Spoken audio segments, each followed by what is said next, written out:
जय हिंद साथियों, अपनी ये हिस्ट्री की क्लास है जिसमें हम मध्यकालीन भारत का इतिहास और उसमें भी तुगलक वंश और उसमें भी मोहम्मद बिन तुगलक के बारे में चर्चा कर रहे थे अपनी लास्ट क्लास में। तो मैंने आपको बताया था दिल्ली सल्तनत का सबसे ज़्यादा विद्वान शासक, पर इसने कुछ ऐसे एक्सपेरिमेंट कर दिए जिसके माध्यम से इसे मूर्ख भी सिद्ध कर दिया लोगों ने।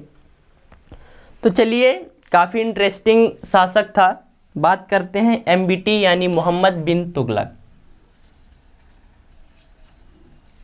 MBT तो लास्ट क्लास में इसके बारे में मैंने आपको कुछ बताया था। तो चलिए, इसका अगर मोहम्मद बिन तुगलक 1325 से लेकर कब तक बताया था मैंने आपको, 1351 ईस्वी तक। इसके रियल नाम, वास्तविक नाम की बात करें, साथी, तो क्या हो जाता है, जौना खां हो जाता है।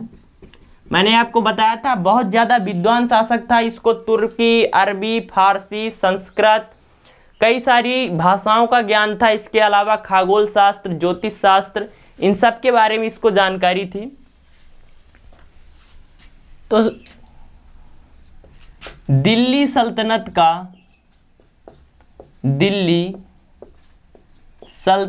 का सर्वाधिक विद्वान शासक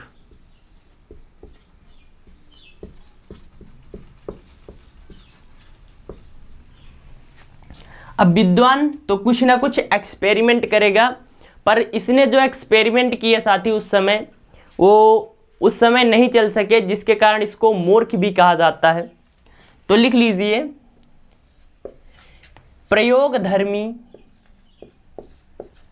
प्रयोगधर्मी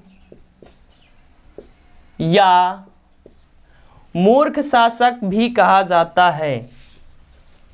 मूर्ख शासक भी कहा जाता है। तो पूछेगा साथी, दिल्ली सल्तनत के किस शासक को प्रयोगधर्मी या मूर्ख शासक कहा जाता है? तो मोहम्मद बिन तुगलक को कहा जाता है साथी। अब इसने क्या एक्सपेरिमेंट किए उसके बारे में आपको बता दूं। तो उस समय क्या होता था, चांदी का टका नाम का एक सिक्का चलता था। अब इनके दिमाग में आता है कि साहब चांदी तो बड़ी महंगी है और कम मात्रा में निकलती है, तो क्या करते हैं, हमारे पास तांबा पर्याप्त मात्रा में है, तो हम तांबे का एक टोकन करेंसी लॉन्च कर देते हैं।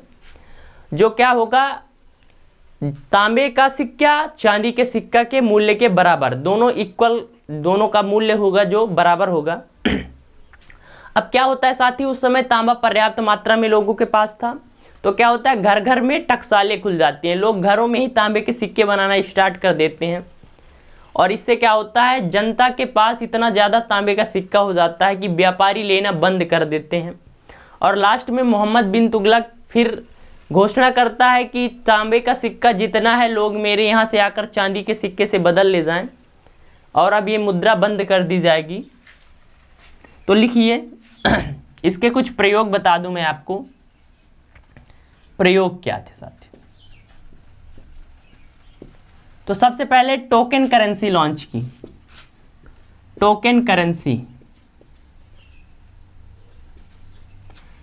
करेंसी यानी संकेतक मुद्रा लॉन्च की। किसने की साथी? तो इसी मोहम्मद बिन तुगलक ने। इसमें क्या किया गया, चांदी का सिक्का बराबर कर दिया गया तांबे के सिक्के के। अब उस समय जो इतिहासकार हैं वो लिखते हैं कि क्या कारण था टोकन करेंसी जो संकेतक मुद्रा थी असफल हुई। तो उसकी असफलता के एक तो तैयारियां पूर्ण नहीं थी, जल्दबाजी में लॉन्च कर दिया। इसके अलावा अधिकारियों ने सहयोग नहीं दिया। तीसरा कारण, व्यापारियों ने लेने से मना कर दिया। और चौथा सबसे बड़ा जो कारण माना जाता है, घर घर टकसालें खुल गईं, अर्थात घर घर सिक्के बनने लगे थे। दूसरा इसका एक प्रमुख प्रयोग होता है साथी, क्या होता है, उस समय का जो यात्री और महत्वपूर्ण लेखक रेहला, जिसकी बुक है इब्न बतूता मोरक्को यात्री था, उसने लिखा कि दिल्ली के लोग क्या करते थे, मोहम्मद बिन तुगलक को गाली वाले पत्र लिखकर भेजते थे। तो इनके दिमाग में आया कि मैं इनसे सबसे बदला लूंगा, और इन्होंने अपनी राजधानी जो है दिल्ली से दौलताबाद परिवर्तित कर दी। करीब 350 किलोमीटर पैदल यात्रा, जिनके पास व्यवस्थाएं नहीं थी सबको ले गए, पूरी दिल्ली खाली कर दी इन्होंने। और फिर क्या होता है कि 2 साल बाद जो राजधानी थी उसको दौलताबाद से फिर दिल्ली लाता है। तो लिखिए दूसरा इसके द्वारा क्या प्रयोग किया गया, राजधानी परिवर्तन। राजधानी परिवर्तन किस वर्ष किया गया साथी? 1327 ईस्वी में। कहां से कहां तक की थी इसने? तो दिल्ली से देवगिरी। दिल्ली से कहां साथी? देवगिरी। और देवगिरी का नया नाम क्या रखा इसने? दौलताबाद। तो दौलताबाद नया नाम रखा। तो मोहम्मद बिन तुगलक 1325 से 1351, वास्तविक नाम जौना खां, दिल्ली सल्तनत का सर्वाधिक विद्वान शासक कहा जाता है। प्रयोग धर्मी या मूर्ख शासक भी कहा जाता है। इसके द्वारा काफी प्रयोग किए गए, जिनमें से एक टोकन करेंसी और दूसरा राजधानी परिवर्तन था। अब इसके समय में साथी एक मंगोल आक्रमण होता है, जिसमें ये क्या करता है, युद्ध नहीं करता और उस मंगोल आक्रमणकारी को पैसे देकर वापस कर देता है। तो उसकी भी चर्चा करते हैं।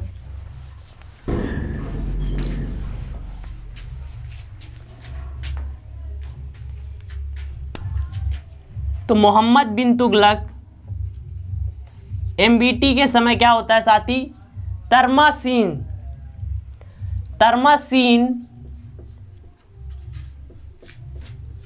के नेतृत्व में एक मंगोल आक्रमणकारी था। तो तरमासीन के नेतृत्व में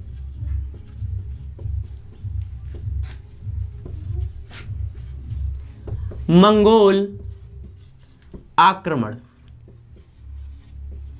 इसके अलावा इसके द्वारा जो सेना थी उसको अग्रिम वेतन दे दिया गया था, 2 साल आगे का वेतन दे दिया गया था, क्योंकि ये इसके 2 महत्वाकांक्षी आक्रमण थे।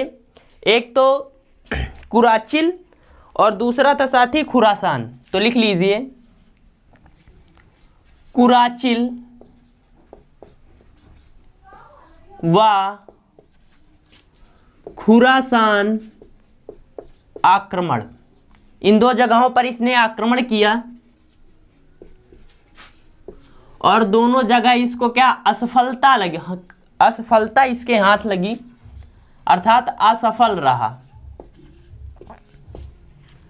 तो आपने देखा साथी इसने टोकन करेंसी लॉन्च की। इसके अलावा राजधानी परिवर्तन, मंगोल आक्रमणकारी आया उसको भी धन देकर वापस कर दिया इसने। इसके अलावा कुराचिल और खुरासान आक्रमण किए, वहां पर सेना को ले जाने में लाने में काफी खर्च हुआ होगा। तो अर्थात इसके पास क्या आ गई, वित्तीय समस्या आ गई। अब इसने थोड़ा सोचा कि क्यों ना भाई जो गंगा और यमुना के बीच का क्षेत्र है, दोआब क्षेत्र, उसमें कर वृद्धि कर दें। तो साहब इसने क्या किया, एक अगला कदम उठाया।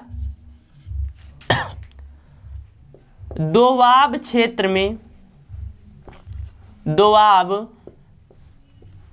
क्षेत्र में 50% टैक्स बढ़ा दिया। क्या किया साथी, 50% कर बढ़ा दिया। पर इसमें भी इसकी किस्मत ने इसका साथ नहीं दिया। जिस साल इसने क्या किया, टैक्स बढ़ाया, उसी साल सूखा पड़ जाता है। तो सूखा पड़ गया, उसी साल क्या होता है साथी, सूखा पड़ा, जिसके कारण मोहम्मद बिन तुगलक को किसानों को ऋण स्वयं देना पड़ा। तो एमबीटी ने कृषि ऋण दिए।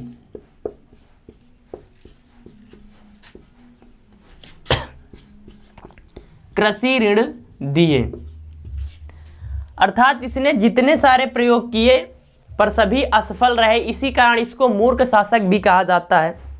पर इसके टाइम में कुछ इंपॉर्टेंट बात ये आती है, आपने नोट कर लिया होगा, प्लीज नोट्स बनाइए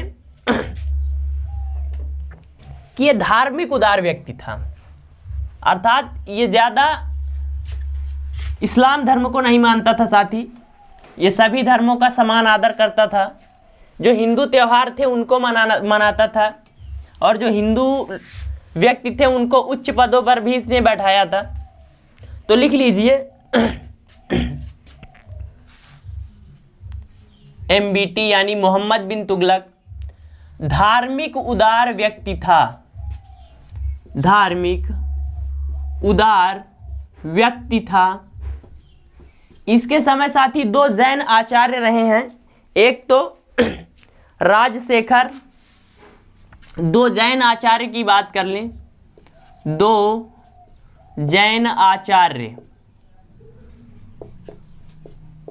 तो एक तो हो जाते हैं साथ ही राजशेखर। पूछेगा राजशेखर जैन आचार्य किसके समकालीन है, तो क्या साहब आंसर है, तो इसका आंसर हो जाता है मोहम्मद बिन तुगलक। और एक हो जाते हैं जैन प्रभु सूरी, कौन हो जाते हैं साथी, जैन प्रभु सूरी हो जाते हैं।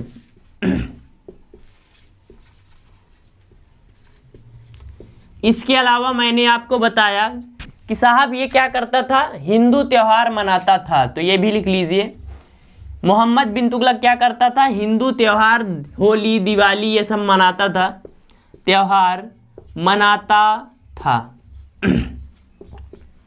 अब इसके द्वारा कंस्ट्रक्शंस की बात करते हैं, निर्माण कार्य क्या किया गया मोहम्मद बिन तुगलक के, तो निर्माण कार्य लिख लीजिए,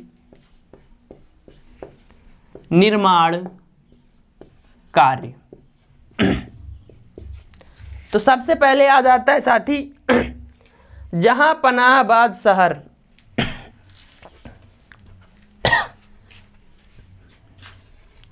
जहां पनाहबाद शहर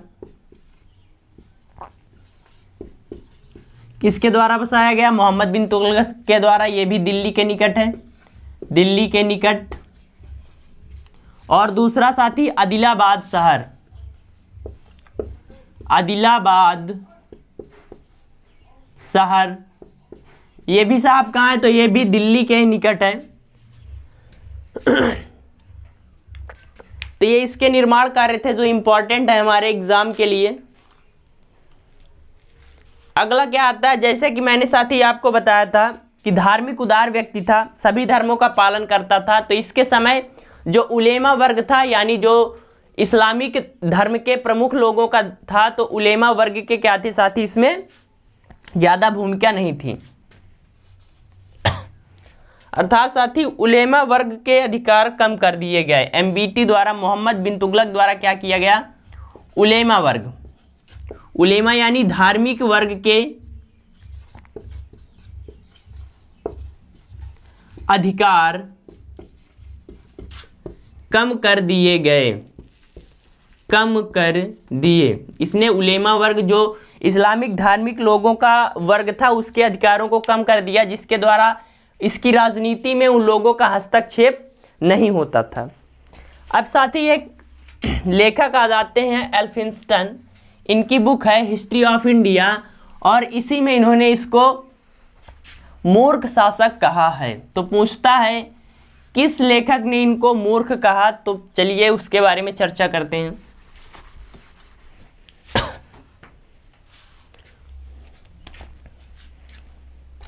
तो एक लेखक हुए हैं एल्फिंस्टन, एल्फिंस्टन, इनके किताब की बात करूं, बुक की बात करूं मैं, तो साहब इनकी बुक हो जाती है हिस्ट्री ऑफ इंडिया,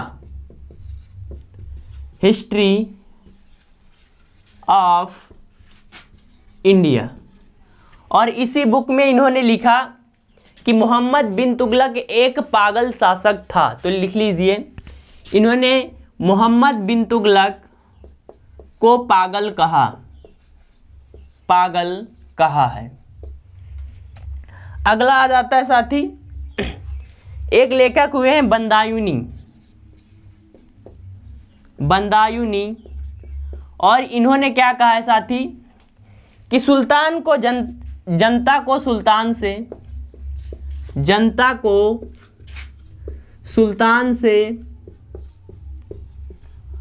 और सुल्तान को जनता से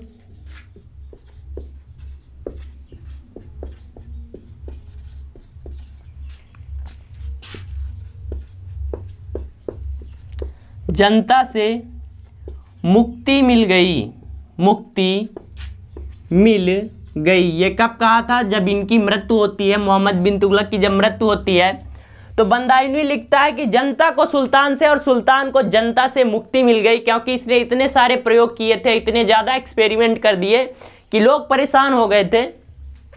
और एल्फिंस्टन नाम के लेखक हुए, इनकी बुक है हिस्ट्री ऑफ इंडिया, उसमें इन्होंने मोहम्मद बिन तुगलक को उसके प्रयोगों के कारण उसको पागल की संज्ञा दी है। तो फ्रेंड्स, ये मोहम्मद बिन तुगलक था, जो कि काफ़ी इंटरेस्टिंग राजा हुआ है, अच्छा शासक था। हमने इसकी चर्चा की है। क्लास आपको कैसी लगी कमेंट करिए। चैनल पर नए हैं तो प्लीज़ सब्सक्राइब कर लीजिए, फ्रेंड के साथ शेयर कर दीजिए, वीडियो को लाइक कर दीजिए। मिलते हैं अगली क्लास में। जय हिंद, जय भारत।